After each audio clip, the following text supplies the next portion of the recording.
What if I told you that your drive to succeed is what's actually keeping you stuck? Gut punch, right? But it's true. Hi, I'm Erica Ballard, and I help highly ambitious women get unstuck so they can step into their power and live in purpose. Which is why I'm telling you that your drive to be everything everyone expects of you is hurting you bad. Because when you don't listen to yourself, you gain weight, you burn out, and you lose sight of what's really important to you.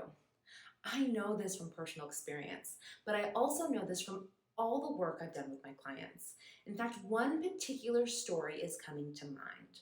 I had a client come to me late last year because she couldn't figure out how to take care of herself. Like, she knew what to do, but couldn't bring herself to do it.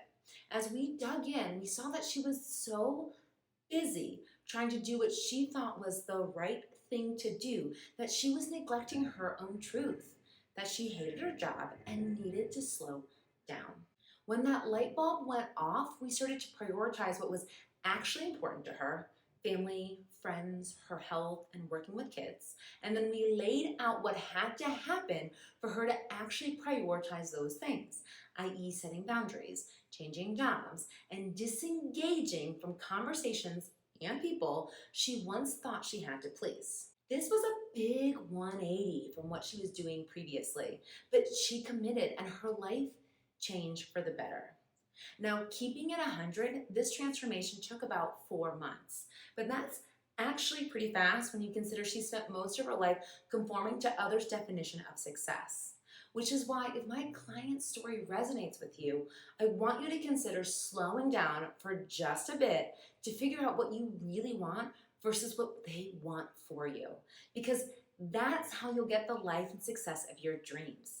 Because as you heard from this story, when my client slowed down enough to see that she was in charge of defining what a successful, happy life looked like for her, she realized she had the knowledge and tools to achieve it.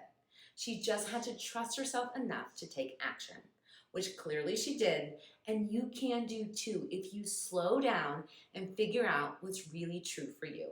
And of course, if you need help with that, I'm here. Slide into my DMs and I'll help you out. And as always, if this video spoke to you and you think it might speak to others too, go ahead and like it and share it now.